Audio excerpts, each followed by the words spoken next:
Frank Zamboni, who worked on cars and refrigeration with his brothers, introduced the first ice resurfacing machine in 1949. He received a patent in 1953. The Zamboni shaves a thin layer of ice. Meanwhile, jets of water clean the ice. Finally, a towel spreads the warm ice-making water, leaving behind a smooth sheet of ice.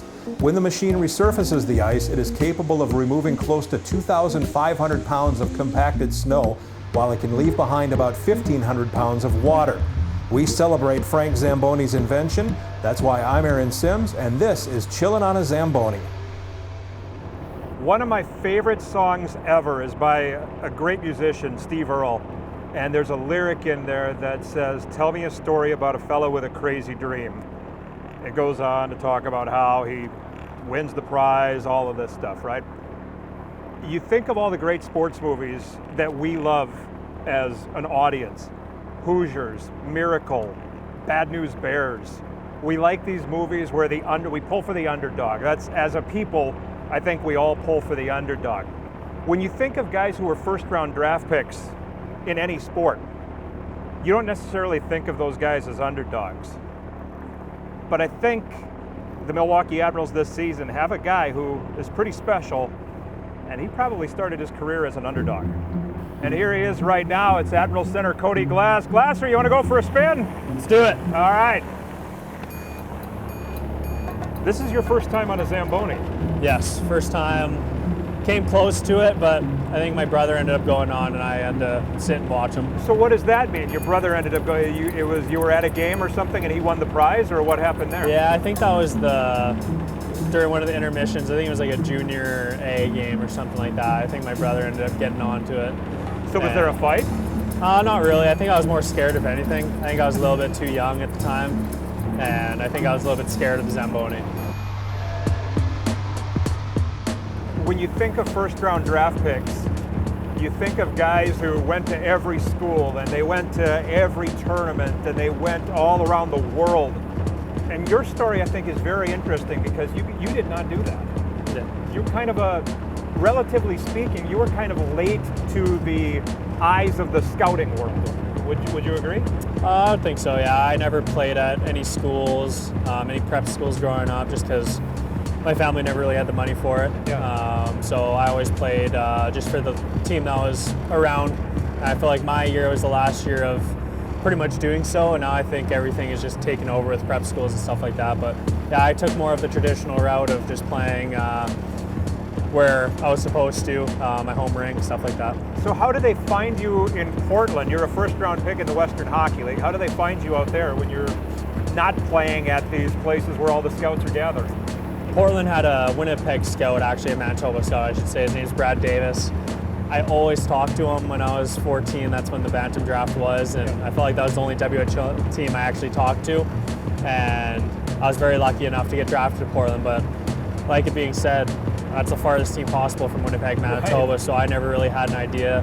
Well, and you're tight with your dad, you're tight with your brother, so the prospect of going literally halfway across the continent, yeah. That's intimidating. Very, yeah. It's going away at 16 years old is tough for anybody, I feel like, but I had great billets over there. So the whole time I was there, it almost felt like I had a second family. So like I said, I was really lucky to be able to be in a situation like that. An organization that actually cares about their players, schooling, hockey, just everything as a whole was perfect. I'm reading so much about the draft from that year and how you shot up. Where did you think, when you're 16, 17 years old, did you think you're going to be where you ended up? No chance. I remember we had, for Team Canada, we have this Ivan Holinka tournament in the summer. And so that's a big step forward, making that team and getting scouted early. And I ended up getting cut, and that was a very disappointing time for me. And for me, at that point, I'm really tight with my dad and my brother, like you said, so they kind of pushed me in the right direction. You can either pout or you can kind of motivate yourself to make yourself better than those guys, and I kind of took that step forward. And starting the year, I started off really hot, and I just wanted to go in and try and be a third, fourth round pick, just work my way up.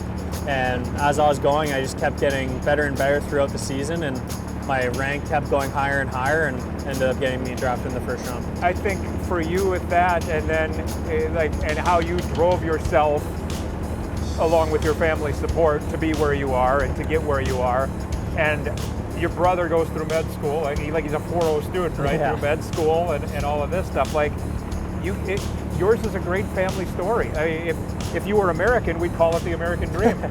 Exactly. There's adversity in life, and I felt like my dad did a really good job for my brother and I both, kind of just push us in the right direction.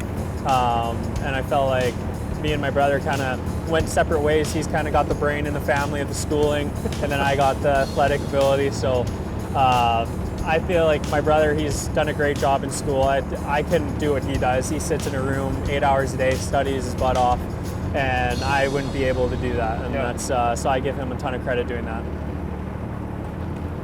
So we get to draft day in the National Hockey League in Chicago, and they call your name at number 6. Yeah. The Vegas Golden Knights, a team that hadn't even existed when you were growing up, until that moment, basically. Like they had guys, but they never skated. And you're the first ever pick. What is that like? No, it was special. I mean, just the draft in general. I think I watched it like when I was like 8 years old, and I always wanted to be able to be drafted, be there with my family. It's one thing to get drafted, but it's another thing to play in the NHL. Yeah. And my dad told me that right after the draft, and that's something I wanted to do, is just be able to make it to the NHL. And everybody's path is different, and I feel like that's just kind of what I'm going through right now. And being drafted is a very special moment, something I'll never forget. But being in the NHL long term is something that is my ultimate goal. Well, this one went so well that we're going to actually do another part with Cody Glass, so stay tuned for that.